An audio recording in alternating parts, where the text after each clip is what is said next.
is the key. If we all come together, I know there are so many. Everyone from every department is on TikTok. Now this is a child, surely people. Hata mkiangalia kama si kuchanga, but mmesema we can changa for a cause. Hata hao watu wa kusema 333, they have said we can michango lazima zi make sense. Is this not making sense? Is this one not making sense? It is making sense. It is. It is making sense.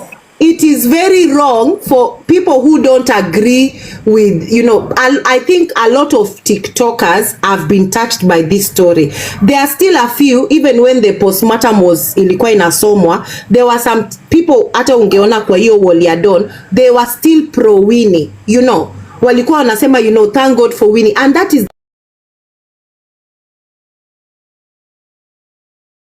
So if you tell me nianze na best man, mimi hapo siko. Oh, best man, umajua ule mtu hataki kuchanga, please. I would prefer those ones ule hataki kuchanga preserve their comments. Absolutely. For now, this is a cause. Unaona? This is a cause all of us can see. FYP, imaanisha ati coming together, it's all about money. We can brainstorm. We can looking for ideas from one another. Medics can come. Yes. Whatever we are looking on the ground, lazima tujue next tukienda pale, because these things can be doctored in our eyes too. We never know. We need medics, we need doctors here in TikTok. We need to come together. Si mambo na do, we can look for activists. Those activists wanaweza tuambia, we can. Nilisikia mwingine akisema sijui amepatikana na ametafuta Charles department. When this autopsies and everything was done, where hiyo group ilikuwa wapi? We need to brainstorm. We need to look for ideas. Si mambo na pesa peke yake. We need to create ideas, then we look for how we can get this money if there is money involved. I'm sure there's super connection here. Kuna watu hata wako na namba ya Johnson or Dwar here, or their family or friends to him. We can get all these resources you're talking about, St. Clifford, if we come together. This is the key. If we all come together. I know there are so many. Everyone from every department is on TikTok. Now this is a child, surely people. Hata mkiangalia kama si kuchanga, but mmesema we can changa for a cause. Hata hao watu wa kusema 333, they have said we can michango lazima zi make sense. Is this not making sense? Is this one not making sense? It is making sense. It is. It is making sense. It is very wrong for people who don't agree with, I think a lot of TikTokers have been touched by this story.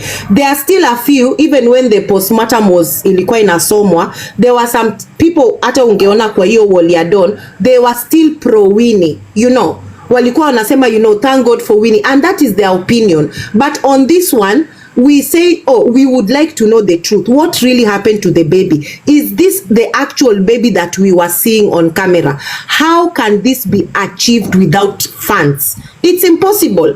So for those people who feel that Don has not done anything, it's just best to stay mute.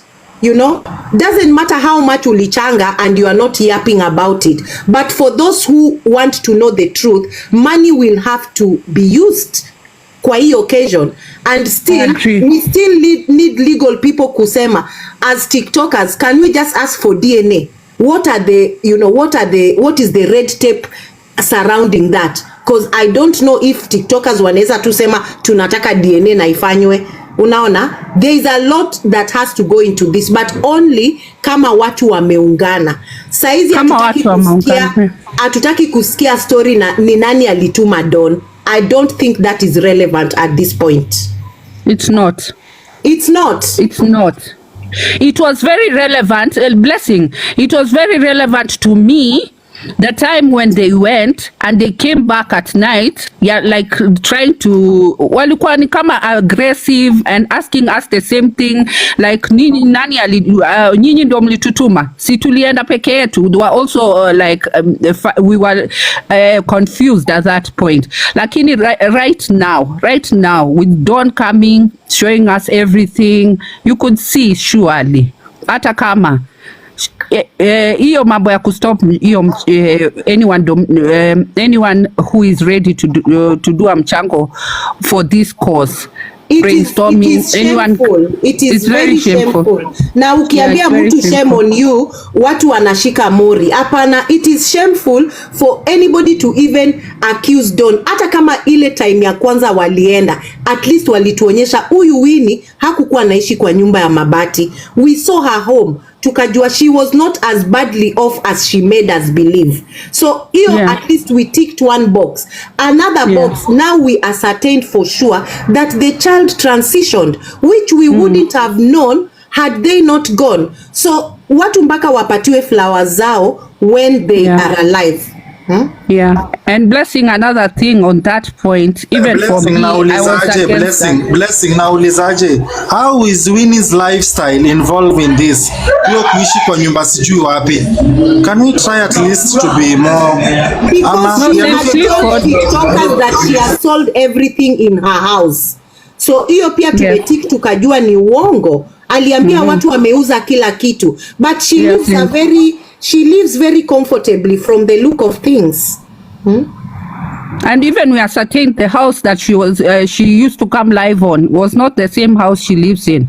Absolutely. She painted a very different picture from the lifestyle. It was just to settle small issues here and there. But that was, I think that is settled, and now we are moving on. At least, that's a valid point that Blessing is bringing up at that time. But now I think we are on a, we need to move with speed. FYP. Yes. Can I ask you a question? There was, you remember when, you get, okay. I did want to talk about the Dawn issues and how they traveled and everything, but let me just ask. When they went to Winnie's house, they found a letter to the chief, right? Or wrong? Yeah. Right? Yeah. Yeah, allegedly. Did anyone or did they even look for that chief to ask if that letter was authentic? Yeah, that's what I'm saying. Yes, I did. The first time they went. Let me answer this. First time, yes. Let me explain how I did. I asked that question, and I was told it is the work of DCIs and government. Whenever you posted any question, you'll be told hiyo kazi ni ya nani? Ni ya DCI kuuliza maswali. And then I kept on saying what was the shida ya kwenda huko ilikuwa ni gani kama tuwezi uliza swali, kwa sababu kila kitu kwa tunaambiwa investigations. Then later on the following day things went haywire. Things will change zote. But let me tell you something, guys. I've been in social media for the longest. I'm trained and tested. In this case, unajua we are pursuing two cases hapa. One charge ilikuwa ya mtoi, kwamba kama ameuliwa, kama amekufa na circumstances gani, na kama kulikuwa na any fall. Now let me tell you something and take it to the bank, and I'm going to open my live baadaye nikishatoka mjei niwaambie hivi, hii kesi imekwisha, dead on arrival.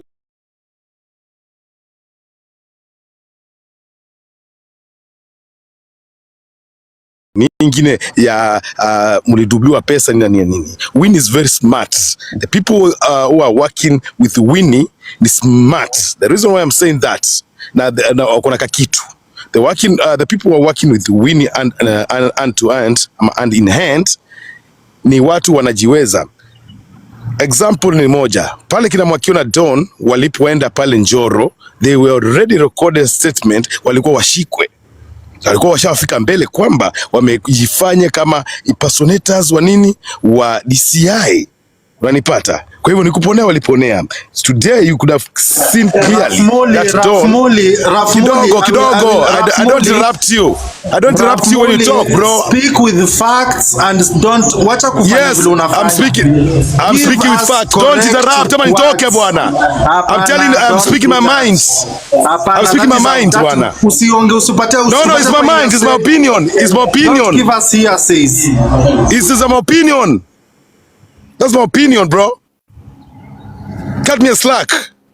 When I'm talking, you don't talk. It's my opinion. That's why it's called analysis. What the fuck? Tuongea tuongee. Okay, so guys, kina Mwakio walikuja hapa wakatuambia, kina Mwakio walituambia kwamba walipofika pale Njoro police station walikuta Priscilla Waimani, wakakuta bwana ya huyo, wakakuta bwana ya Winnie ambaye ni Pira, wakakuta Winnie already wameandikishwa statement kwamba watu wameimpersonate na wamekuja pale without their consent kwa nyumba. Ilikuwa tayari washajua. Now you should ask yourself, hapa Priscilla is working end in end na nani? Na Winnie. You understand? Secondly, I'm telling you, pale vile daktari alikuwa anazungumza, ametuambia kwamba hakukuwa na scratch yoyote, there is nothing, ambao pia daktari wa India alituambia hakukuwa na operation, right? So it's another process. Hii alafu nikamuuliza aje, mimi mwenyewe nilipata pale juu nikamuuliza, saa hizi mtoto anaweza release akaenda kuzikwa? Akasema yes. Yao kazi yao ni kufanya hivyo, lakini wale watakibanda directives mtoto azikwe. I'm telling you this. Hii kesi imeisha, then it's dead on arrival. Hii kesi ya Mtoi, mupende msipende, and come and tell me huyu jamaa kwa mdomo mkubwa hakuja niambie rough you are wrong. I've been social media for the longest. I've done investigations. Hii kesi leo mkae kijua ndo imeisha hivyo. Winnie atazika mtoto wake vizuri. Yes. Hata kuna mahali mtampeleka. The other case ambayo mtaposhu ambayo sijui maana Don ameosha mkono already. I'm telling you guys. Don alikuwa anasema anajipiga kifua. Akisema namna gani? Sikiaitisha mchango. I made my own. We have arranged with Mwakio. I'm using my car, traveling and this and this. Today what did he do? Today he was begging for fuel. Hata namba ikazimwa. Because kama angekuwa anataka angesema guys, namba yangu pale kwa bio na nimetoka live na iko ABCD. He can't stay there. Another ends, Kinyanjui the journalist amesema mimi sasa kuongea because I'm a key witness witness kwa hii case since day one, because hata vile alikuwa anaongea hawezi ongea na ujasiri. They are worried. So that's my few points, and I'm going to open my live baadaye nishatoka mje hii nitapasua mbarika niwaambie there's nowhere mnapeleka Winnie. Winnie is ahead of you 100 times. Thank you, very important. Ahead of us. Yes, really very much ahead of you guys. Why would you say that? Wewe kwani wewe usomanishi rada ama unasikia? Kwanza wewe ulisema jana huko kwa mtandao. Nilikuwa. Nani? So follow up. There's nothing that's gonna happen. Mtoto atazikwa vizuri. I'm telling you, atazikwa vizuri. There's nowhere. Yeah, I'm telling you because I'm telling you something. TikToker, Winnie is the last person to solve this puzzle. TikTokers wote hawawezi force DNA ifanyike. Wacha niwaambie kitu kimoja. Hawezi fanya, that is the only result sasa imebakia ya DNA ifanyike. You cannot force, the government cannot force DNA. Mpaka kwa concept ya ule baba na ule mama. If they are okay, they are okay. And if the DCIs wameona pictures wa mtoto ndio huyu, majirani wameona kila kitu, investigations in Kenya, I'm gonna tell you kuna vitu very important za kufanyika. Sio easy ndogo TikTok wameenda wamefanya vitani. Yes, we all know that. Foul play or any suspicion of foul play. Yes. DNA will be done. Yeah, I'm telling you, but according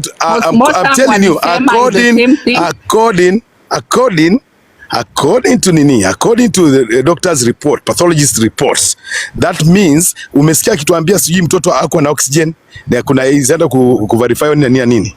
That is cover up. There's nothing that can take it to bank and beg to drop, so that you can now bring that matter of discussion as you guys analyze without no emotions, but with a lot of humility and wisdom. Thank you. Bye, guys.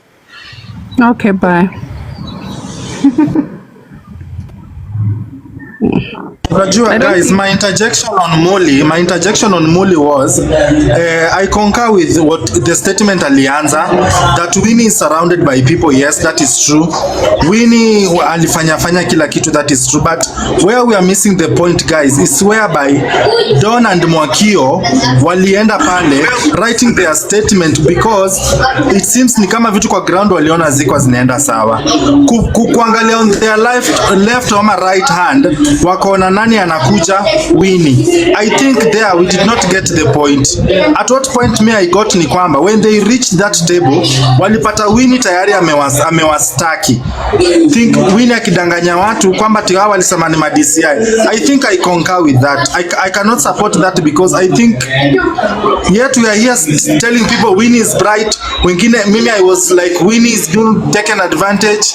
So I think Muli there, I think Muli hapa alikuwa anajaribu kuni mislead mimi. I don't know about the rest.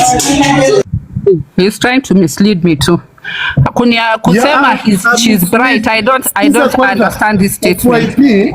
FYP kidogo. Ile kitu Muli is trying to say, anamaanisha Winnie is a step ahead. Ile wakati tukibuy time, Winnie alikuwa tayari ashapanga vile anaweza manipulate, afanye mambo yake, mkienda huko ashatangulia kila mahali. Every best man, you have already said that Winnie is steps ahead. One, she's on the ground. Two, yeah, you kona kitu, the whole script kwa kichwa yake, of course she's ahead.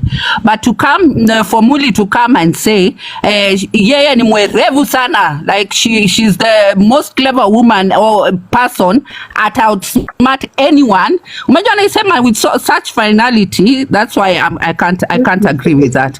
And naisema ni kama Winnie is the most clever person on earth. You cannot tweet her, you cannot do anything. Umejua hivyo ndio anatuambia. Mimi nafikiria venye Muli anasema ni venye Winnie and the team. Akisema Winnie anamaanisha and the team behind Winnie wako very very smart. You know, wako mbele 10 steps ahead. The fact that Priscilla alikuwa Njoro jana, lazima inaonekana ameletwa for damage control. So what I think happened is after akina Don walitoka kwa Winnie and Winnie thought, oh my God, so these people have actually followed me to my home. What do we do? So waka decide we need to go and report them before they report us, you know, because don't forget Winnie had told Don kama Don yuko kwa live ya kwamba she's been summoned to DCI and she had gone. And you remember Don saying yesterday that she hadn't even been, you know, she hadn't gone to the DCI as yet, but she was making Don believe that she'd already been summoned. So Winnie, like, and everybody knows, she knows what she's doing and she's not working alone. And exactly. regarding the autopsy, they said the probable cause of death could be acute pneumonia. Alafu wamesema waliona pia signs of hypoxia. These two correlate.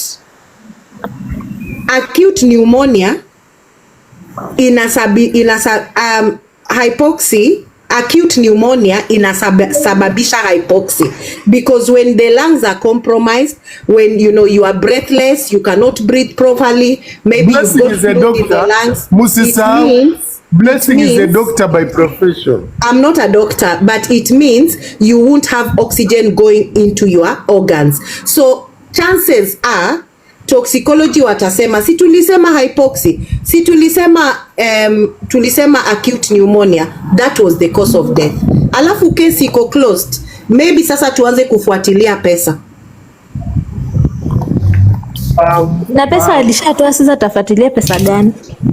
Sasa hiyo pesa labda once huyo mtoto amezikwa ni hivyo. Usahau tu story ya Winnie. Once mtoto amezikwa.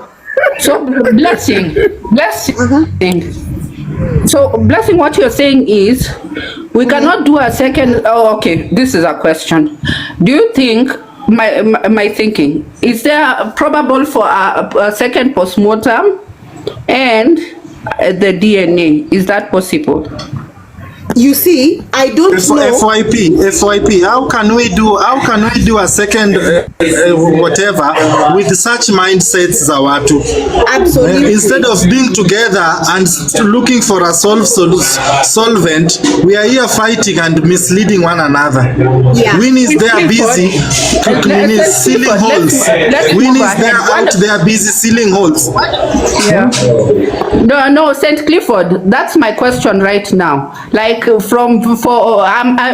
directed to Blessing. Please, Blessing, do you think it's probable, because Muli was here and he said without the consent of the parents we cannot do a second postmortem nor the DNA. So I don't know if anyone knows the process, if it's possible. I'm not a legal practitioner.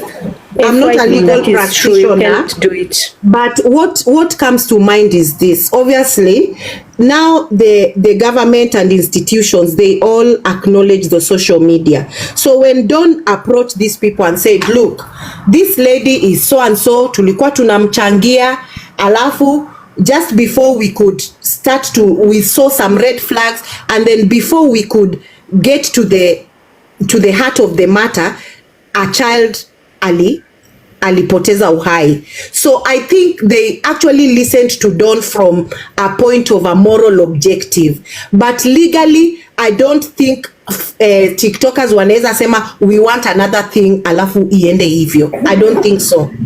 I don't think we can just wake up and say we want another DNA, another autopsy to be done na ichukuliwe hivyo. I think there might have to be a process, but that is too late. Chances are the burial is even tomorrow.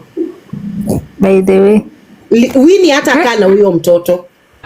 But you know, even if this child is buried, even if they bury the child today, you know, that does not stop a second autopsy or even a third one to be done. We all know that. That's true. Yeah. Is that not true? FYP I don't know, we should be really worried if the child is buried or not. But you see, hizo gharama zote na TikTokers mshasema amshani. Same thing. Nobody wants to hear about it. Let me help you up there. Exactly. Let me help you up there. For another autopsy or DNA test to be done, if it has already been done according to the family conscience, then we cannot do another one if the family do not agree to it. The buck still lies back to the family. They have to agree. Even hata kama tumebari hiyo body, we still have to get a chance or permission for them to allow us retrieve the body back. It doesn't have to be the family. If the children department were involved and they but wewe mtu ambao you are an outsider, uwezo karuhusiwa ufanye hiyo nini? DNA? You cannot. You cannot. It all lies with the family. If the children, no, it doesn't lie with the family. If the children department are involved, now waseme we suspect some form of foul play, then that can be considered. But as TikTokers, we cannot just wake up and say. Even I think we were very lucky that they agreed to involve us in all this. Yeah, I was a bit surprised that they. Can I talk?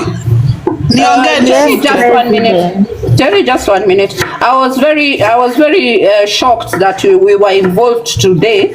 Even them saying that Kinyanjui was inside the morgue, I was a bit startled.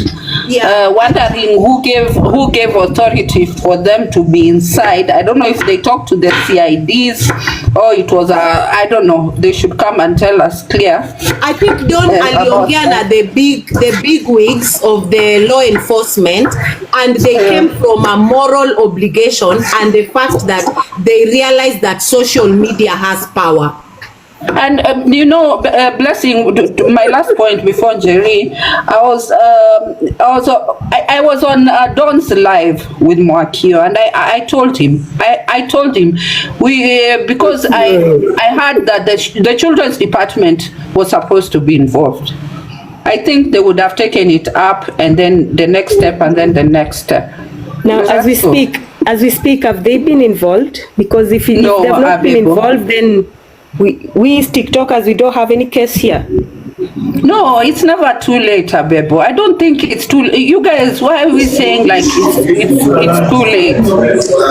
At this point, what I can say at this point ni kwamba if TikTokers have that strength and mobility, we can. I'm talking like we, because I'm also a TikToker.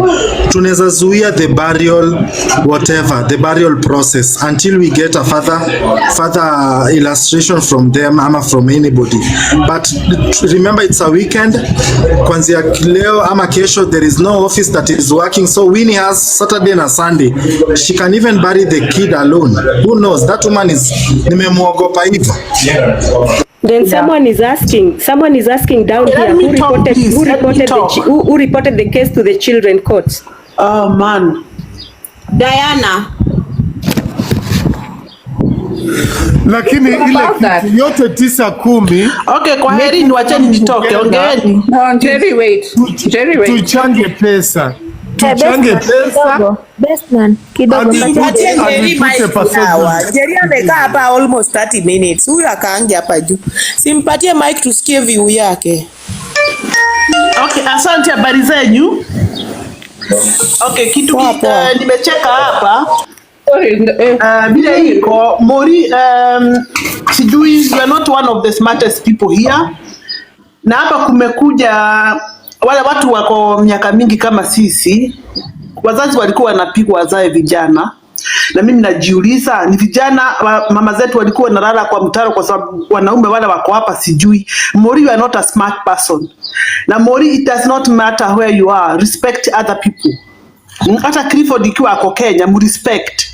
Kwa sababu as long as you don't pay anybody's bill, you are not either smart or a good person. Tunakujua and you know you don't have your shit together. The other thing is in all cases vile nimeona hii mambo ya faith, ikiwa mmeshaona The Godfather, even it's not cartel. Cartel they deal with you the up basis, hii mambo ni mafia. Yeah? Na wale watu mko Kenya, you have to be very very careful. Kwa sababu kukifika pahali mpaka mtu anakufa, mujichunge sana. Na mimi kama mimi personally, mimi nilikuwa nimesaidia huyo mama. Nilikuwa na chini ya maji sana. Na kimenilamba. So, before draining yourself for unnecessary stress, kwa sababu hiyo kitu ya Winnie, it has drained me from last weekend. Na people, you have to protect your inner peace.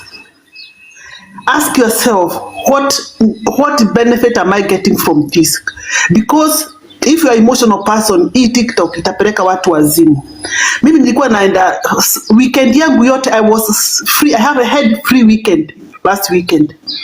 Nilijingiza kwa hizi fita, nilikuwa naingia kwa platform to help huyu Winnie. It came out to be tulirambwa. Na mjue Winnie is a drop in ocean. Hafanyi kitu peke yake. Na in Kenya with money everything is possible. Kwa hivyo mjihadhari sana nyinyi watu wale mko Kenya. Ikiwa hii ni mafia, ikiwa iko mpaka India, wanaua mtu, wanafanya hivi. Watu wangu, jiondoeni pole pole kama vile nilijiondoa, kwa sababu hata ikifika hiyo kwa nini, kwa child or children whatever. Kenya money talks. Na mrelax, take care of your families, love your families. Na ikiwa ni pesa zako unataka kutumia mtu ama kuchangia mtu, give the person you like, ama uende kwa kunywa chang'aa ufungue roko. Lakini watu wa hapa mimi nimestuka because I was almost depressed. Winnie anakuja analia hapa, amepoteza watoto 3. Most people like us mothers, we know what does that mean. Anasema mtoto wake mwingine anakufa. Kwa hivyo na ilikuwa yote uongo. Na hakuna kitu mtajua na mtafanya. Na vile nimeona hii TikTok, kukitokea kitu kidogo, kunao wanaume ati wale mama zetu walikuwa naambiwa zaeni vijana, those useless men who goes everywhere, their income is in TikTok. What I can tell you, fungeni pesa zenyu, na if you are in Kenya, mambo ya huyo Winnie muachane nayo, kwa sababu domino is coming. Those people, these mafia hawaendi peke yao. Kabla hamutawajua, na kabla muwajue kuna wengine wanaenda chini. I mute. Okay, Njeri hapo umenena vizuri, lakini what I'm telling you, that is your own opinion. Hatutawachana na Winnie sababu amekula pesa za ma TikTokers. We will pursue in any way or the other, regardless of the solution. Hatuogopi hao makatel, hatuogopi even hatuwezi ogopa ile kitu. I want let the TikTokers wakuje pamoja, tuchange pesa, uipe mtu mmoja ambao ni pathologist ule ambao hatajua the cause of the death ya huyo mtoto, na tutachanga pesa. Mimi hapo nitachanga because nataka nijue the cause of this. Wakenya wamesema hakuna mchango. Besa unatuambia tuchange na umesema utachanga. Sijasema msichange. Lakini hata hiyo DNA, one thing. Okay, wazazi wanaweza kataa, lakini there is a court order. Kenya kila kitu ni pesa. Hiyo court order, na mafia ni watu wako. Hata hiyo court order ikiwa huna pesa, mtu mwingine apatiana milioni 5 na sisi na shilingi zetu 2, shilingi 3, nani atasikizwa? Don't forget we are in Kenya. Na yule amesema nilikuwa stress kwa stranger. Yes, because I'm a mother. That's why, and not everybody. Kuna watu wako kama mimi, niliona Vini na nianza kumsaidia wakati alitapika damu akiwa India underwater. And me, I'm very very careful with my money because I work for my money. Lakini nikaona huyu mama atakufa na njaa India na tuko hapa. And yes, I was depressed kwa sababu nilikuwa naona watu wanakataa achangiwe mtoto atakufa. That's what, na we outsmarted all of us. Let us accept that and move on. Ikiwa mtachanga, na ikiwa what I'm smelling is the truth, mtachanga mpaka mamilioni.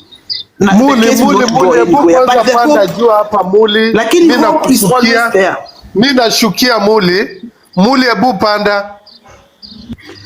Nani Chris, nani wacha kumchukia huyo. It's no need.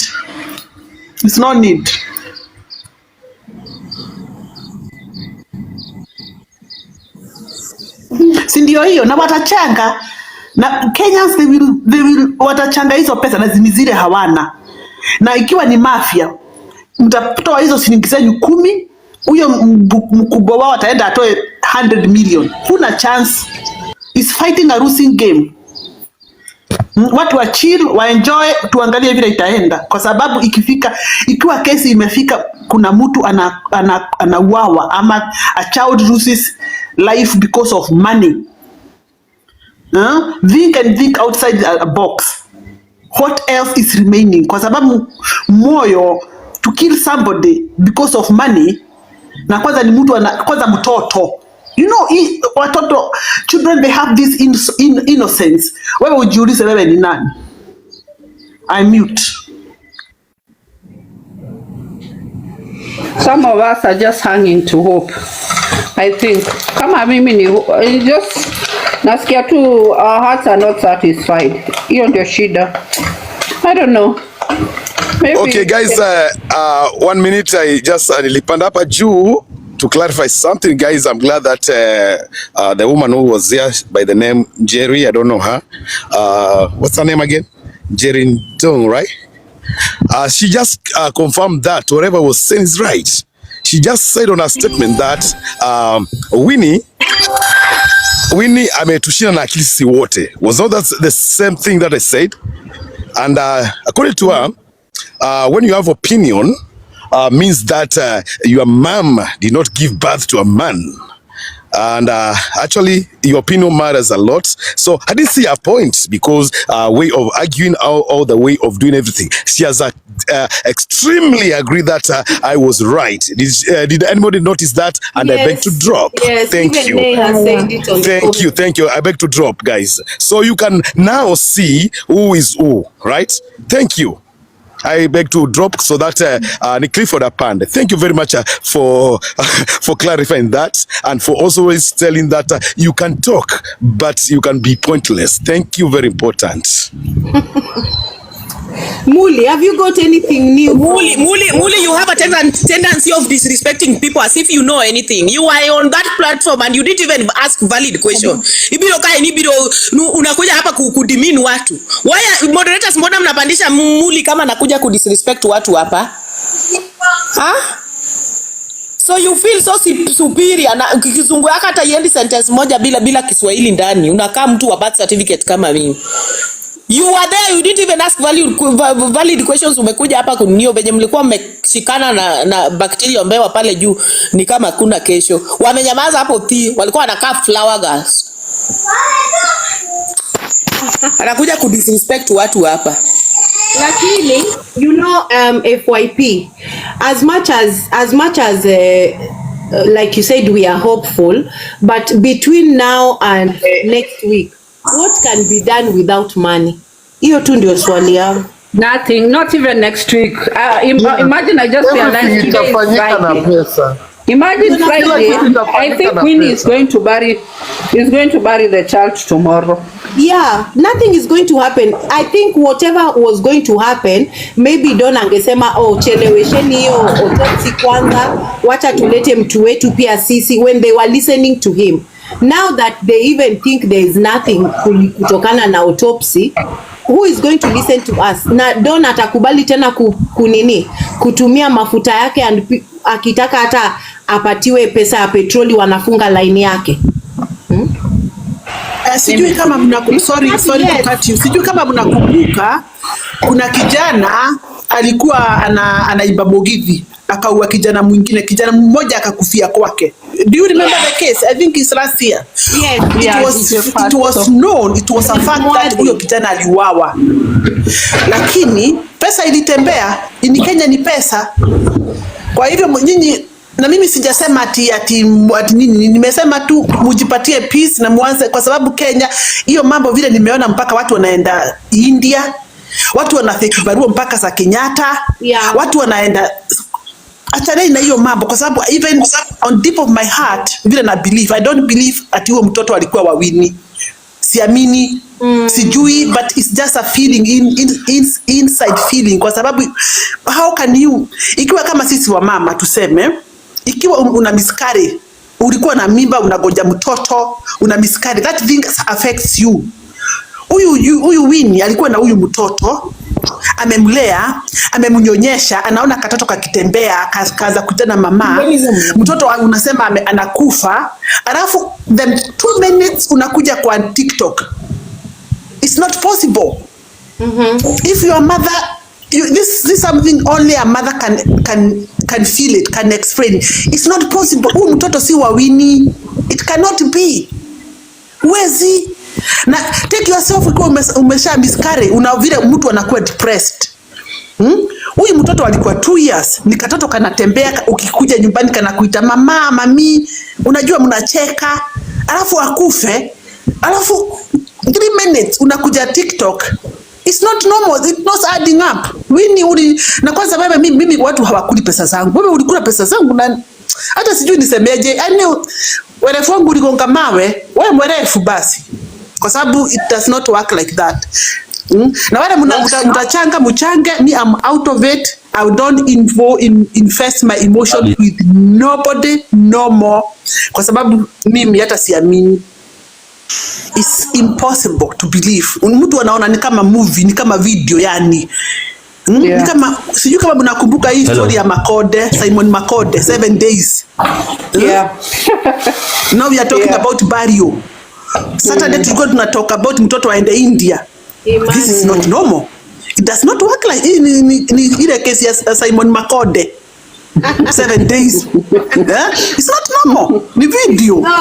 It's not. Yeah, it's not.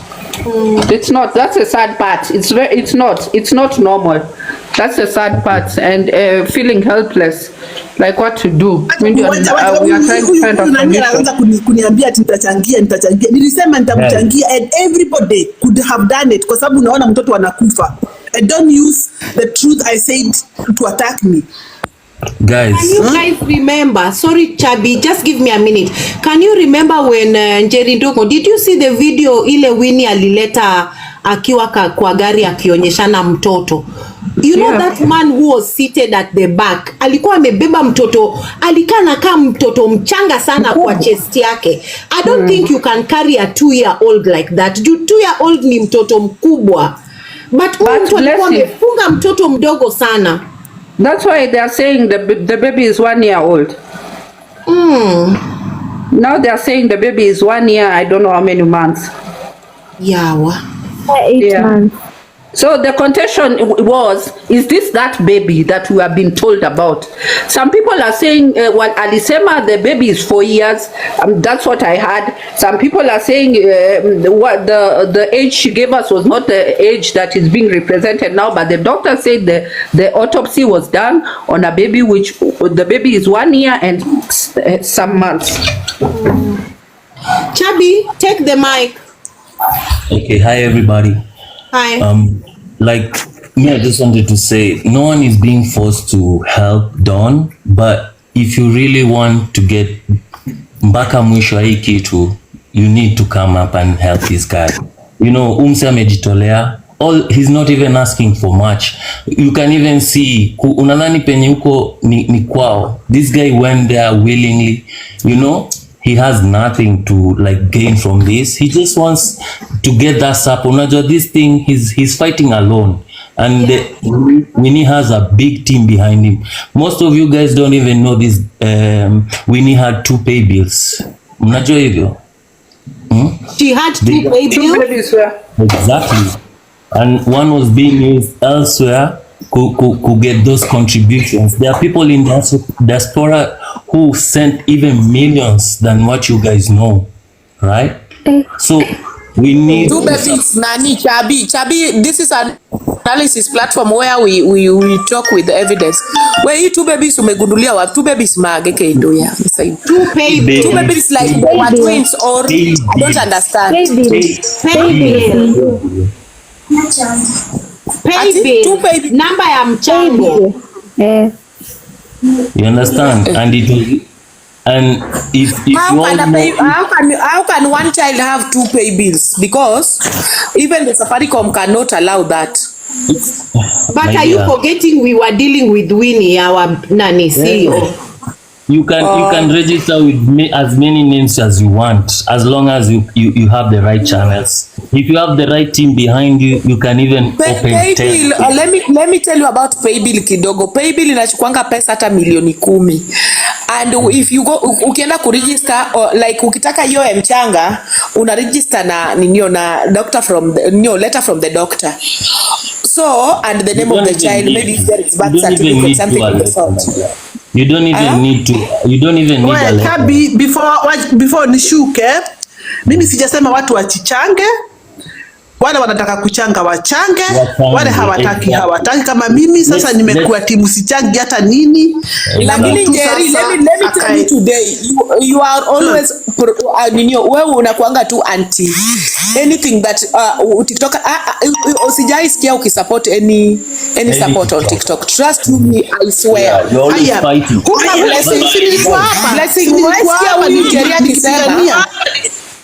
Nikipigania Winnie achangiwe huku si nilikuwa hapa kwako nani hapa dance. Let's focus. Let's deal with what is on the table. Hapa dance ukumbuki na nini haisaidii. Stories and Jerry and all that doesn't really matter at this point. The point is Don needs us fully. The platforms zote zinatry kumfight. Let's put that aside for now. You know? Mimi I'm not nani Chabi, I'm fighting nobody. Hata huyo Doni nimemuona leo, lakini imfada imefika sasa na wacha ikae hivyo tu. Yule anataka kuchanga achange, yule hataki akae, kwa sababu it's becoming too much now. It's becoming too much. But Jerry, that's what we were saying. Aki wale watu wataki kuchanga, please ndio wasikuje wakisema mimi sichangi. It raises a lot of voices. That's what I'm thinking. That's my opinion. No, we can talk. We can say our opinion. Why not? I know, Jerry. Jerry, I know you from far. Tafadhali, I respect you so much. Wewe nakujua. Usi nini, you have a follow, people know you. So when you say that, you know, someone else's mind is, that's my request. That the people who do not want, wangesema tu wasiseme sana, misichangi, you know, it influences other people also. And then there's a clash, and then there's a debate. Unajua, to the flow of things, Jerry. Baba United ulikuwa hapa nikipigana na watu. Unakumbuka nilikuwa hapa, nilikuwa naambiwa ati mimi hata nakabiwa pesa na Winnie. Unakumbuka nikiwa hapa nikisema tumchangia? Najua. Watu nilikuwa naandikiwa unapata ngapi? Unapata ngapi? Me I'm not anti-chango. I'm just ukiangalia Jerry, you know, right now hata wewe umejichuna masikio ukaona that one we could, it's valid. We were divided because hata imekuja ikajulikana Winnie was a liar. Everything she was doing, even you fighting for her, you are fighting a wrong cause. Lakini sahi we just want to find the truth. Mimi hata if it reaches a point that people say mtoto alikufa peacefully or it's just a disease that killed this baby, imagine so many of us will be at rest, will be at peace. Si lazima ati akuwe amenyongwa, amefanywa nini, all these things that are going round, hata ni vitu mbaya sana. If this baby FYP, all in all, we have choices. We can choose to pursue with this cause till the end, and also we can choose not to. So these questions should be thrown out to TikTokers, and I don't know if we want closure and answers, we need to invest in it, because we are here and these cartels and syndicates and whatever Winnie is working with, they are here to master our moves. So si wajinga, tuko hapa tunaropokwa, we are here backlashing one another, fighting, while they are there out there behind the keyboards taking notes so that they will tackle us on the next move. So it is our choice whether you want this cause or not. It is for TikTokers to decide. So this is a matter of public's opinion. Because it can't be kuja mambo na pesa, because hatuwezi laumu watu. We have got, tumepatangana mambo mingi sana, mambo na do when it comes kwa kuchanga. But again, do we want this cause? Do we want to know what really happened? Are we looking for the second opinion? Hizo vitu maswali zote, they need money. So anyway. Yeah, they need money. I'm with you on that, Saint. Lakini, you do get my point, St. Clifford. I'm just saying those ones for now, because this is a cause. Hata wale wana report number, they know. They always say mchango ndio itafanyika, but with a cause. This is a valid cause. So I'm just saying, wale they are pro, wale wamechoka. There are people who, like Njeri, I know is tired. He's just tired. She's talking about out of frustrations that she is tired of mchangos that are leading nowhere, that people are still like, her money is going nowhere. She's talking from that point. So I was saying, wale wanasema they don't want. Wange keep for now, they could, because of time and everything. Mtu tu ana choose not to and is silent about it. That was my take on that. Chabi, did you have anything else to tell us, please? You are saying something. Okay, kwa herini, wachani nishuke, mbarikiwe. Okay, bye, Jerry. Like, to avoid the negativity around this, let's just be support. If you are not forced to support him, you just see what he's doing. Like today, kila mtu amejionea and people came through behind the tent. Si lazima tukuja hapa, hakuna mali amekelea namba yake akasema nichangie. No, and still he got the fuel and everything else. So if you really feel this pain that wacha nikate, and if you feel everything that is happening is touching you, man, come through for him. Like mafuta kwani ni nini? And if you don't want to help him, usiwe unakuja hapa kwa net unaanza kumwani ati you give sijui negative opinions about it. Just keep quiet and watch. You can be a listener or a viewer. Don't be negative. Tabby, tell them. Just be a viewer and watch. Like You don't need to be so negative about it, because we've seen there are people who are seeing what he's doing, and I appreciate everything he has done so far, and I'm going to continue to help him or support him till the end, until we get the final, you know, end game of this about Winnie shit, because inaribia watu wengi sana right now. Since story ya Lady J till now, there's no mchango nimefanya that has been successful. Watu tu pesa zinapotea left, right and center. We need to be hold these people that we send money to, we need to know where it's going, like for real. Tuache kutumia kama watoto. We are working hard out here. And for us to be taken in vain like that, manze, it has to stop. And this will be an example. There are so many people who have problems on this platform right now. Jana, I think it was on Edna's platform, there's a lady who came, amekaa hosi sijui kutoka match, and you could see she has a real problem, but people were going were running away from it just because of the Winnie situation. And she only needed like 300k. I believe 300k people would have come through. Personally, I said I will never send any more money to anyone, but ukiona, she really needed the help, and she also provided the evidence of everything. She just needed, imagine staying in hospital from March till to date. The baby is even dying. So guys, let's just be positive about it, because let me tell you, if you keep giving negative opinions here, people will stop giving. And if diaspora people stop giving, where will you get that money? Because diaspora ndio imeshikilia most of these mchangos, to be honest. Let's be positive about it. And if we deal with this and it goes well, some people will have faith in giving again. You see, Njeri is already given up. I may give up already. How many other people have given up on this mchango thing? Please, let us be positive. If you want to support him, do it. If not, keep quiet and watch.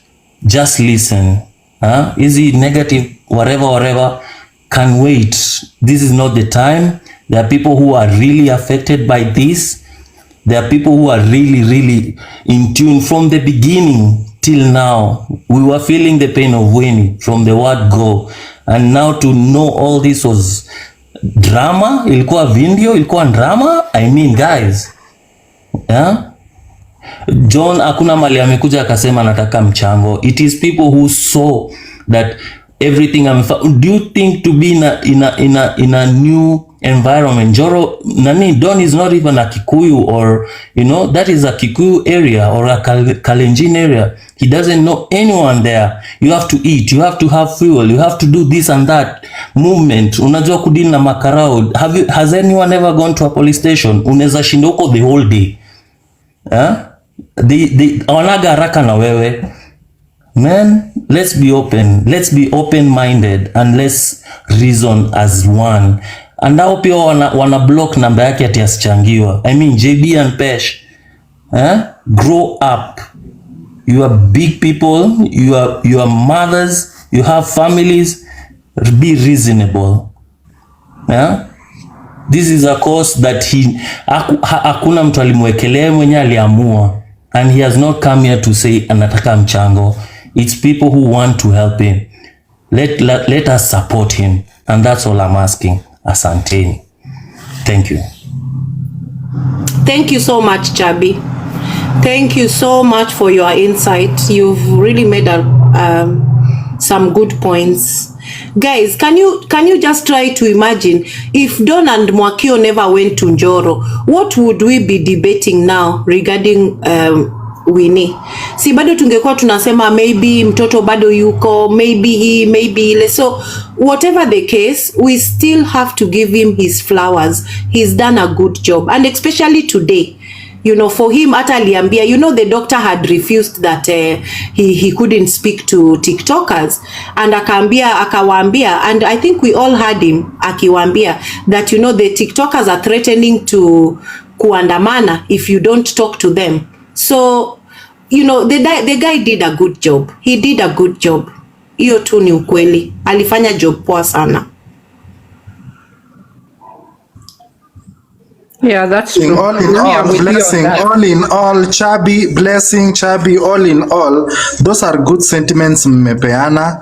A bravo to every opinion. But acha tu niwaambie, the decision belongs to the TikTokers, and kumbuka kuna pale insiders, kuna wale wenye wanasema negativity, wenye wanaenda positive. So we need a weighing balance on where everybody is going to step apimwe, whether we are going this way or because we can all speak good English, we can all try to quote proverbs ama biblical things nini, but at the end of the day the power belongs to the people. And mmeona the way tumekwanga na issue na pesa hii TikTok, I don't know, but if you are looking for whatever we are looking, we need to invest in it. But St. Clifford, you said it the right way earlier.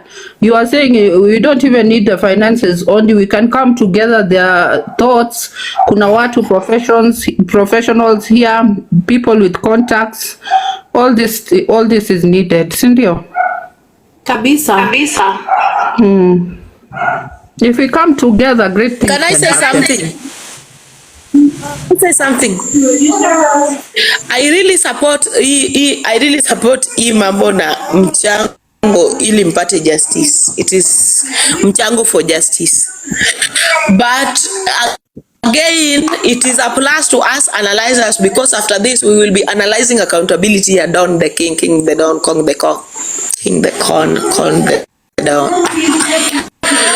We will come back here and start analyzing how much did he receive, how much did he pay, how much tutakuwa tuna analyze accountability. Hawa mbele ka the pack hapa mbele inaenda kukua kundi andala mbele, and the don I'm seeing there is not the don to joke with. Anamwambia kitu yenye utaki kusikia.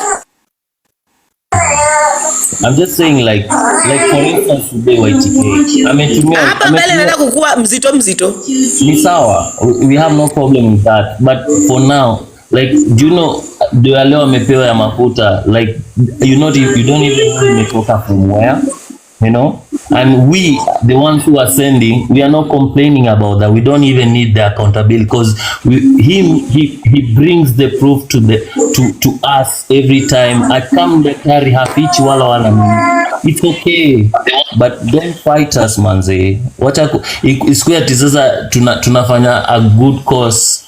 We don't need that negativity around it also, man. Let us just if you want to help.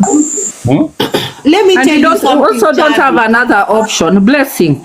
I was thinking, Blessing. I was thinking, Akina JBN Pesh, from the time we came here, I thought they have another option for us. Me, I was here saying, still have hope in JBN Pesh.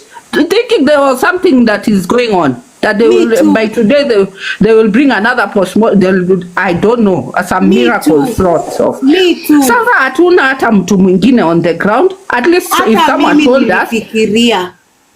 If someone told us JB is doing something. Yeah. No, there's no one else. You know, the only thing they did, they sent somebody to go and take an OB. Ya kusema TikTokers wametapeliwa pesa. That is what they did. Which is good, So, but anyway, for me, Guys, remember at some point JV was pushing so hard to Winnie'S Saidike. Remember that, eh? Yes. And now, yes. Remember all this. Nando Sasati ana report number. See, it's the same course. I thought JB will come and redeem themselves after all this mess. This is a way to redeem yourself, but you're fighting the cause. I'm like, where do you stand? I mean, come on. This is today. Yesterday and the day before we were waiting. I was waiting.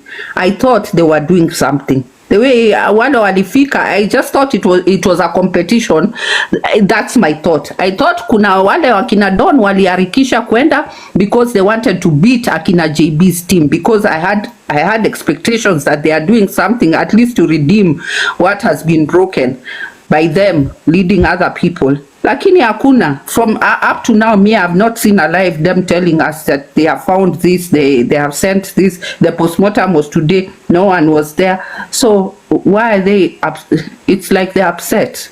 even at that FYP, if even JB's team was doing something, you would have thought they would have had some people on the ground, watulete jirani, aseme mimi ni jirani, this is what I've been seeing. Winnie was missing for this so amount of period, and at the time we were told alikuwa ametravel. You know, they would have given us a background of the story, but there's nothing. So what this guy did, without trying to be moral police or anything like that, the guy has done well, very very well. But the way amepigwa saizi, I don't think hata yeye mwenyewe anaweza taka kurudi huko tena. Yeah, you are even scaring him to continue. Yeah, sidhani atataka kurudi huko tena. I doubt. And if we lose Don, who will do it after this? Like, let's be for real. Nobody else. There's no one else on ground.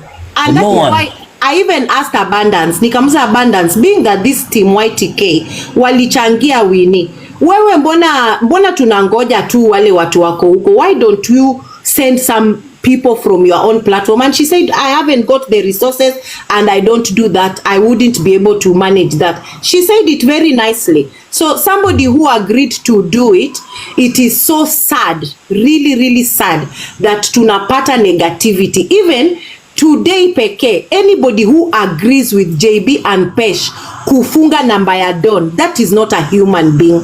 Hiyo tu ukweli isemwe. Anybody who agrees with JB na Pesh kufunga namba ya Don, that is an animal, not a human being. Blessing, and then my question is, Don at least has already got some few findings. What is the wrong of asking something like, okay, you have done your job, umemaliza? What is so wrong by at least asking for something, to a little bit of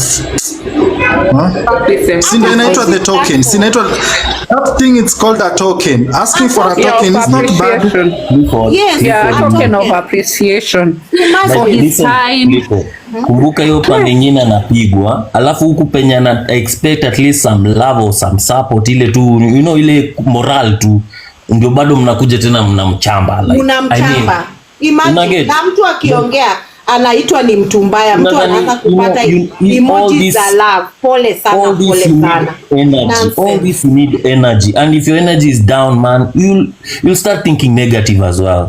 You just need like, hey, you lazima ati 333 sijui 33 there. I mean, Mwakio, Don, I salute you. Continue, we are here mpaka mwisho. Kama watu kusaidie, mimi niko mpaka mwisho. I've given Don my number, we've already contacted each other.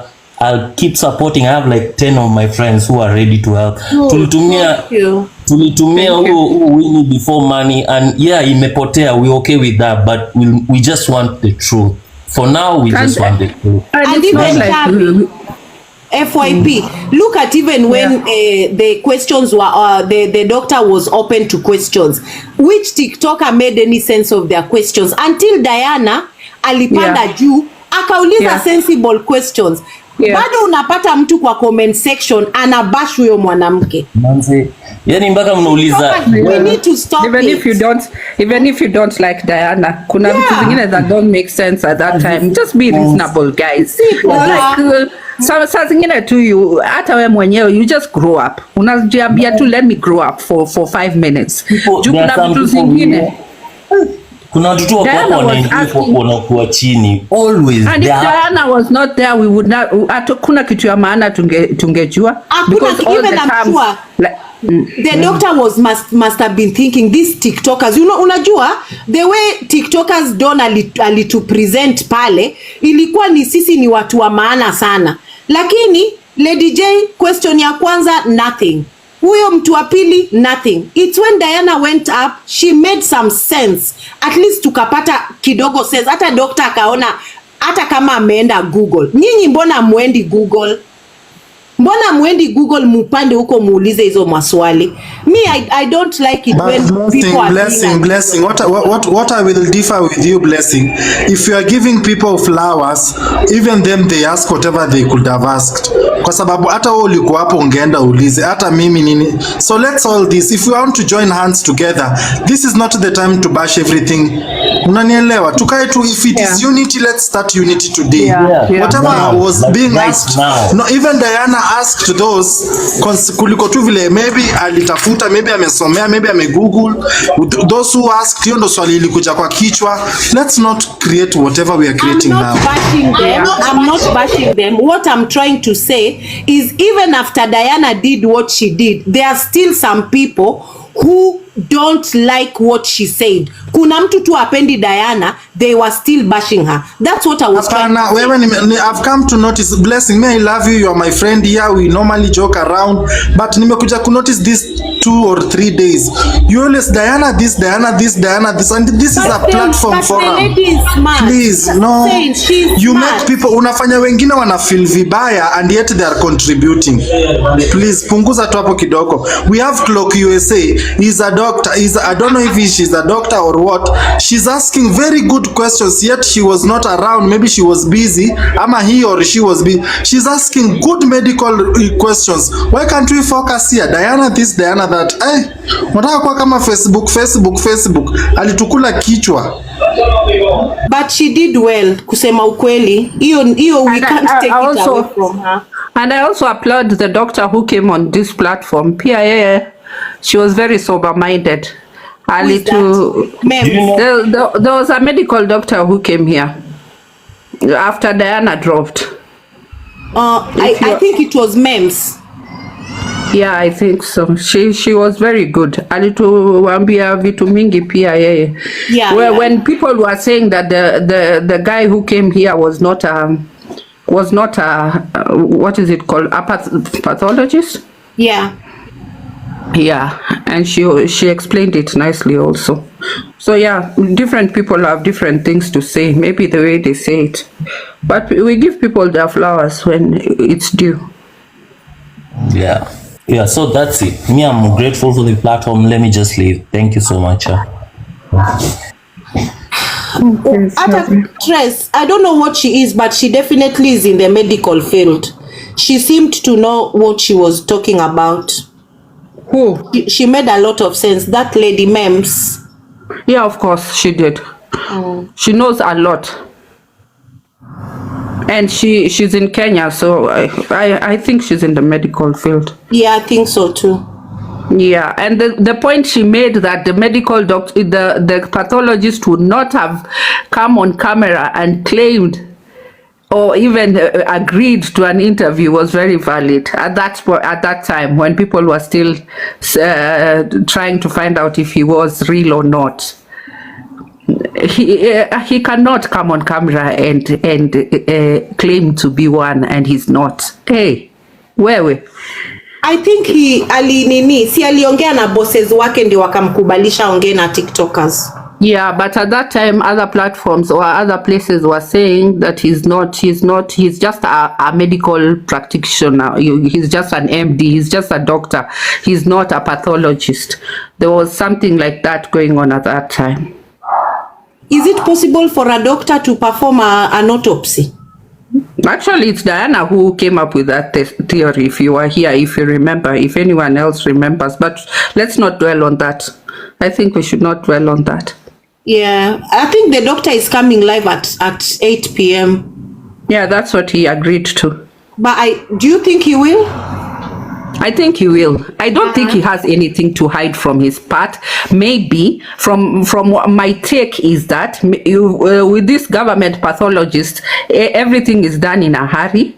Maybe it was not thoroughly done as if anyone else would expect. He's on a government paycheck, so it's just done like government things are done.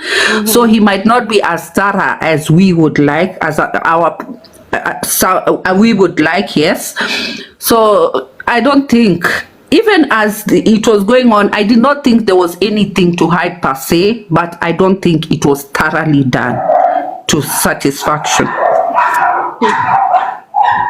Because he would go there for maybe 30 minutes and go, 20 minutes. He's a government. He has so many. If he does it roughly, if he does it to details, he'll still get his check. So government officials doing a government, he's doing something that he's not being paid privately. That's what I'm saying. So he will just do it like the way we see government officials conducting business here. Yeah. He would not be thorough. That's all that I would take from him. But I think the doctor is open, and the way he was just answering questions, and he was willing to answer, and he took his time, and I didn't feel he was arrogant like most doctors are. Doctors in Kenya are very arrogant. Personally, I've got some bit of closure. Whatever comes out of the toxicology, tutaskia, if only somebody is there kufuatilia, because if Don pulls out, then we don't have anyone in the forefront kufuatilia that hii kitu imetokea. So I don't know whether we'll ever know the results unless Don is still interested in in pursuing this course. And I hope he doesn't pull out. Of course, we will not know anything if he pulls out. There will be no one there for us. So how would we know? That's maybe. So we just get our closures as we go along. Yeah, and Winnie will not come here to tell us anything. And who will believe Winnie anyway? No one. Yeah. I don't know. Maybe St. Clifford. Now it's for Don to come and tell us now, because he was to come live again and tell us now what he was told at the DCI offices, or if he's back or what's going on. Then those who decide to support him, I would urge everyone who wants to support him. And please, another thing that I was to say, Don is, for now, what he was asking for, someone suggested fuel money, and he said 10,000. From Nairobi to Nakuru, 10,000 is very reasonable fuel money. It is, so yes. Yeah, it was very, very reasonable fuel money. Me, I'm in Nairobi, I know. So anyone who wants to support him, again, I would just say support him. Ule mtu ajiski, yani just for now, for the sake to cool down, we just unite for this one. Well, we shall FYP, the only crucifixion nani anapata Don is by one day made a mistake about Chira. I think this guy, this is my opinion, he's trying to rectify the wrong from the right. I think now she is now following the rightful channels. But I don't know what's wrong with him. Every statement enye lazima amalizie na pesa, on which people ndo wanammisquote hapo. I wish next time akikuja aongee tu fluent, because for somebody to bless you lazima itoke kwa roho. Hata sometimes here we get people who bless us through their hearts. You don't need to ask for them ama blah blah blah, but every moment anaongea vizuri, anakuja na malizia na pesa, and then anakuwa crucified. Yeah, I think he's afraid of the backlash. Alafu nikaona kweli akifika hiyo point ya mwisho hata ni kama anakasirika, anauliza nani alisema about mchango, anyone, I didn't, anakuwa a bit it pisses him off. I think hiyo part ya kuuliza nini, I think he's waiting for people to say it, to come together and just say it. Lakini yeye mwenyewe I think he's a bit shy on that now. And very wary as well, because umesikia abundance hata watauliza accountability, hiyo ndio shida. Yeah, which is okay. I think people should wale wanaenda tu wanamwambia, and then it's reasonable money. It's not like ati sijui watu wanaenda kuchangia pesa ngapi. Watu wakisikia mchango kama Winnie, I think that they've just polluted our minds. When you hear mchango unafikiria 3.5, 1.6. 300,000. So just come up with a figure that is reasonable, and then for his time, for what he's doing, alafu people would agree to it. But I think also because of the issues that have been on TikTok juu ya mchango ya easy development, mchango ya Nyako, mchango ya Lady J, if you look keenly, hii mchango ya this lady, it really didn't get off the ground as other mchangos would have, because people are very very on the alert and people are very wary. Unaona, watu wanaogopa. That is why, you know, she was moving from one platform to another. I think on a good day, hii mchango ya Winnie it could have set off very easily, but watu walikuwa a bit reluctant because of these problems na mchango. That's true. People are very wary, but for the cause, need to angalie what it is. This one is reasonable. Hata mimi nasikia every time they say akina Pesh, they always say no mchango lakini for something that doesn't make sense. But this one makes sense, perfect sense.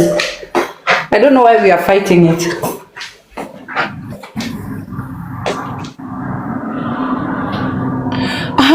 Chabi ako kwa Mwakio ati alikuja kutukoroga hapa. Hai jamani. Anasema nini huko? Hata sijui. No, I think alikuja tu kusema hiyo plea to support Don, because Don is now Mwakio's friend, ama? Yeah. Yeah, I don't think it's saying anything. I don't know.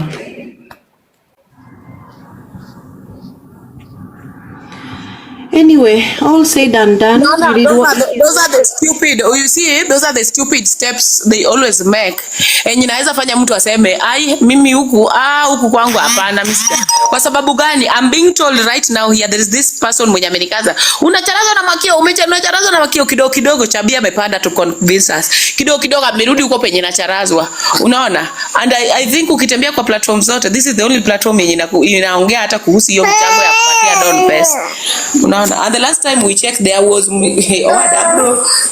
sitaki kuongea mbaya. So guys, as for mchango to Don's traveling and kila kitu inatoka kwa roho yako. If you feel like kuchanga, go ahead. If you don't feel like, go ahead. Me, I will not tell you changa or not to changa. I told you to changa for Winnie ikaturama. I'm not sirudi hiyo tena. Sirudi kusema changa ama usichange. It is your money.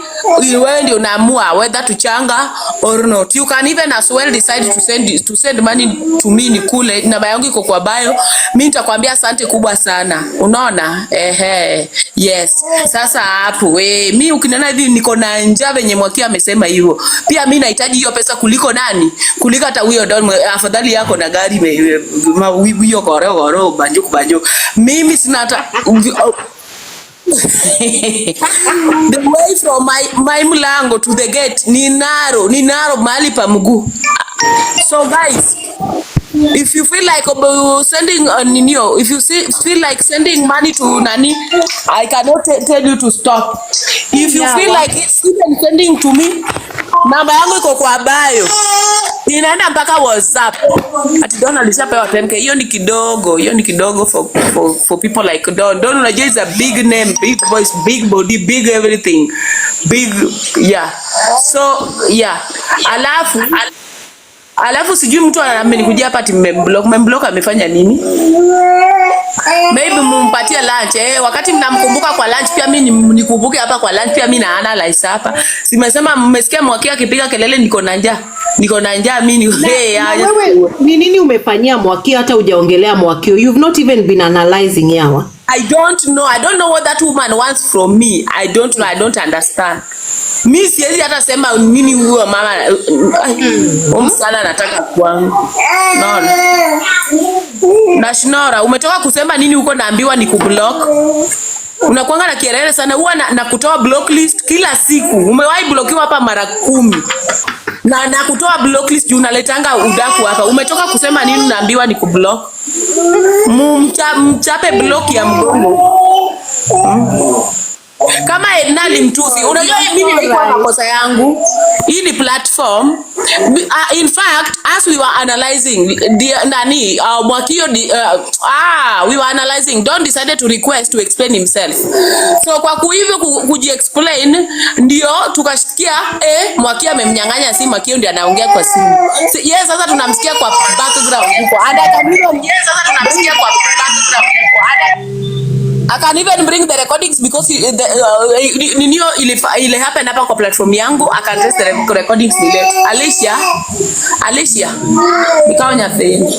I can even bring the recordings nilete. So wakaanza kutusiana na nani? Na Edna. Unaona?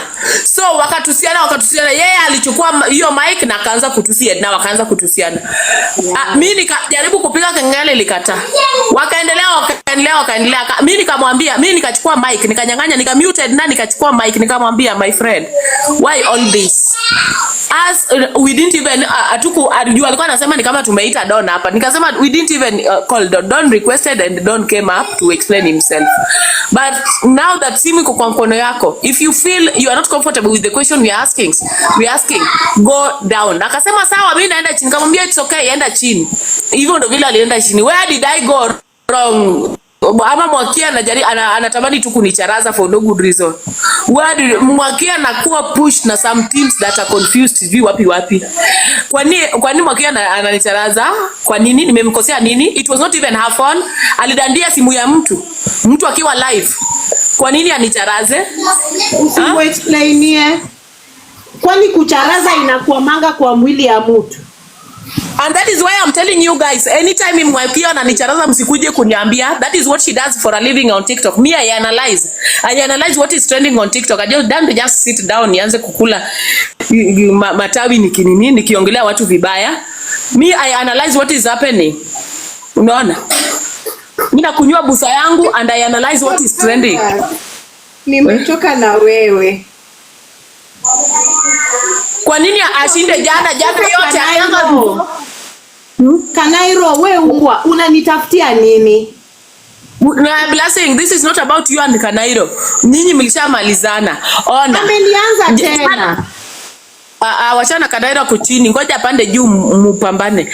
Ona, jana Mwakinde alijaribu kuongea before na kaona people were not buying those statements because watu wananijua. Ukiona mtu ananikomentia, people like Jennifer Wanjiru are from Magachiata, they can say anything bad about me because ana believe yeye sasa ni magazeti damu, unaona? But we even have some people from magazeti here with Sudo wenye wamechoka na hizo ujinga zao. Wengi kabisa with Sudo hapa. So wakati nani alikuwa ananicharaza, hakuna mtu mwenye alibai the has things about apart from nani Jennifer kusema venye niko na njaa. Unaona? Ati nitoka magazetini juu ya sijui tamaa sijui ya njaa. Unaona? Ati sikufukuzwa. Na nilifukuzwa broad daylight watu wakiona. Nilifukuzwa watu wakiona. Hata bakteria mbewa akajifanya ananisikilia ili anegagi.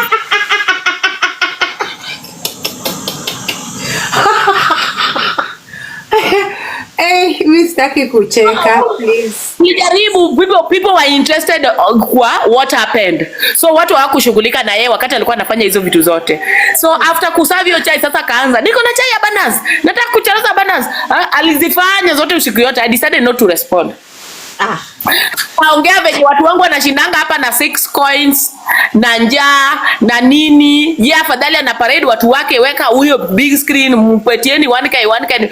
My friend, wherever you are, let me tell you today, I don't work the way you work. Mimi sikwenda shule, but niko na watu karibu yangu wenye walienda shule. You see this platform, this small platform, hii platform dogo, iko mpaka na HR, mpaka na accountant, mpaka na hii platform ni kampuni. Usinione tu hivi. So just because una parade watu wako kwa platform ati weka huyu, peleka 6k, peleka 1k, peleka 2k, peleka 500 coins. So you think I should work, ninafaa kuenda venye unaenda. No, I don't do like that. Mimi siendi hivyo. Watu wanachoka. This platform yangu ni kama ofisi. Unaona ni kama hata washinde wenye sasa Juliet ameingia hapa kona 1 coin. Ashinde nayo mpaka saa 6 usiku ama kesho. It's none of your business. I want to hear my people complaining out there that wanashindanga na coins, na 6 coins. This is an office in full from receptionist yuko, tapas manager, the person asking you receiving people wako. Ama usikini kitu hapa CEO. Do you know even the real meaning of CEO? Have you ever asked yourself why these people are calling me CEO? Unakuja hapo unanicharaza ati sijui naacha watu wangu na 6 coins because you keep on tagazaring whatever you are doing for your people. Me, I don't work like that. Me, I believe on tenda wema nenda zako. I believe on what right hand imepeana, left hand isijue. I don't work like that. This is a big office bana. Hey, Titi ni cashier. We have secretaries. We have service providers like St. Clifford. We have service providers. We have Zoomers here. We have tapas manager. We also have PM. Woni PA wangu hapo. Alafu uko hapo. Have you even asked yourself why these people are wanalala na 6 coins and they still call me CEO? Wanalala na 6 coins and so someone is still calling herself PA. I have security. Anaitwaje? This huge man anaitwaje? Best man. Security. So uko hapo unapiga kelele, ameacha watu wake na njaa. 6 coins. Nini? My friend, the coins you are seeing here are sambla. These are sambla. So where and analyze venye mimi ni mchoyo kama mali safi. Miro yangu hata haiwezi fikia nusu ya roho ya mali safi. Hata kuota. Mimi ni mchoyo kama mali safi because you want me to parade my people, niweke hapa niweke hapa kwa screen. Hey, haya. Pelekeni Lady Juliet 3,000. Pelekeni sijui nani 4,000. Kila mtu aende 1,000. And you are doing that maybe once in 2 weeks. 1,000 coins ni pesa ngapi cash taslim? Shilingi 800. So umempatia mtu shilingi 800 after 2 weeks juu umewaparade watu waonde. So you think you are so superior, you know how to plan your things. Deal with your platform, achana platform yangu. Wewe huwezi weza mwendo yangu. Mimi nawezana na Winnie. Mimi Winnie ndiye ananiweza. Winnie ndiye aliniweka chini. I even raised an alarm when Winnie was stealing from us. And people say that I'm the bad person. Mimi sio mama. Mimi ni mtu mbaya. When I said, nilienda shule. Hii kidogo yenye nilienda nikafika class 8 niko na birth certificate. But hii ya Winnie ina sound I make sense. Which mother can come back in Kenya na wache kufanyiwa operation? I analyze those things here before hata ufikie saa hii umefikia ipongo igari nini kori dei nini kori charaza. Wachana na mimi. I'm not interested in any war with you. I'm seeing you as my sister. Tunateseka na wewe hapa Kenya, sijui ni lini watu wenye tunaomba naye hapa TikTok waligeuka kukua sasa billionaires wanatusi watu ati njaa. Huyu njaa. Unatusi mtu huyu njaa. We are feeding from the same pot. Yeah. Just because your pot is bigger than mine does not give you audacity to call me mtu wanja. How did you make it to an extent yenye sahi sasa wewe umeanza kunidharau? Kutangulia sio kufika. Pia mimi nakuja huko nyuma. One of these days I will own even if it is a motorbike. Don't come here and start charazing me at njaa. So what? Mimi niko na miogo hapa nje. Niko na kuku kwa nini? Wewe ili ukule kuku sahi ni 1,000. Mimi natoka tu ondama deck poop naingia hapo na kata mute. Saa 3 usiku nakula kuku. Bila hata kuitesa kwa waiter. So you are blessed in your own way, in your unique way. Pia mimi niko blessed kivyangu.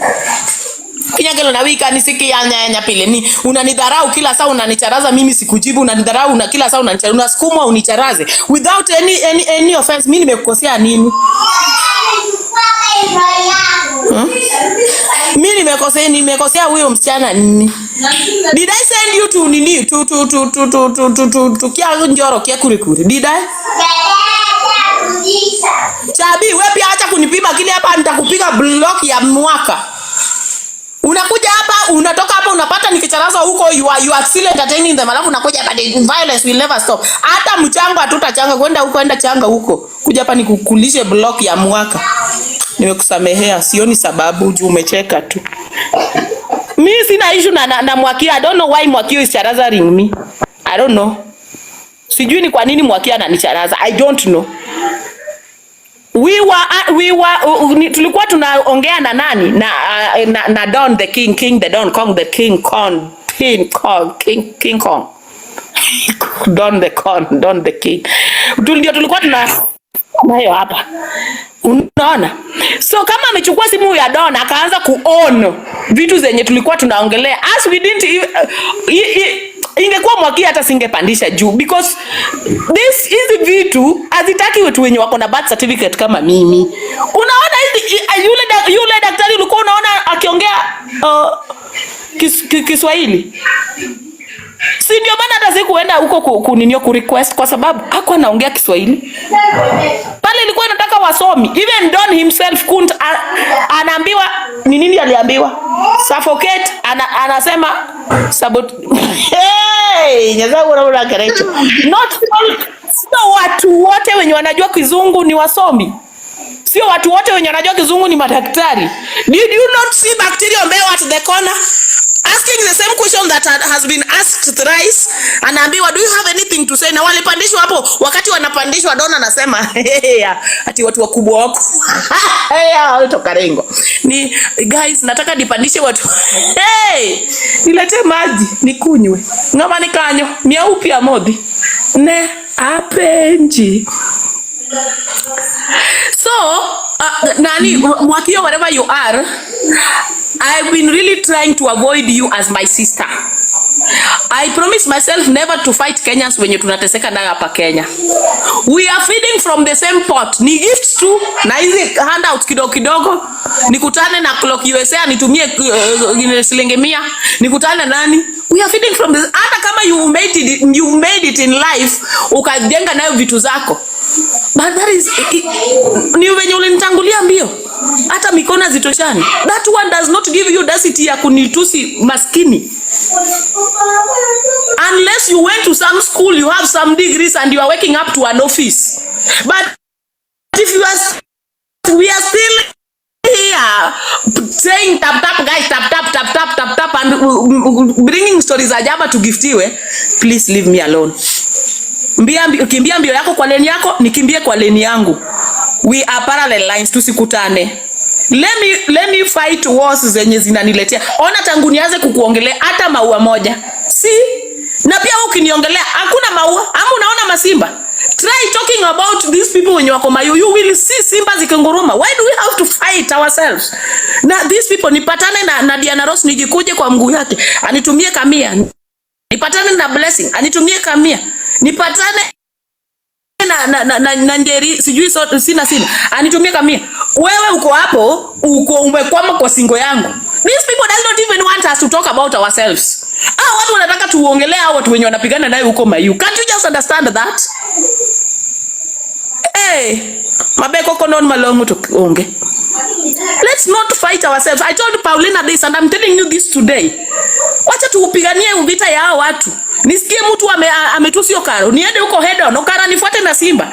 Nisikie mtu ametusi Big Daddy, niende huko head on, anifuate na Handat. Sasa wewe tukipigana wenyewe kwa wenyewe ina benefit nini? Wewe uko hapo, abundance, Ngoma Tech, yeah. Ngoma Tech.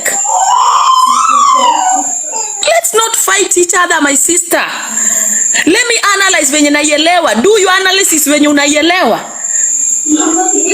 Wacha hao watu wenye wanatu support, what decide who did it well.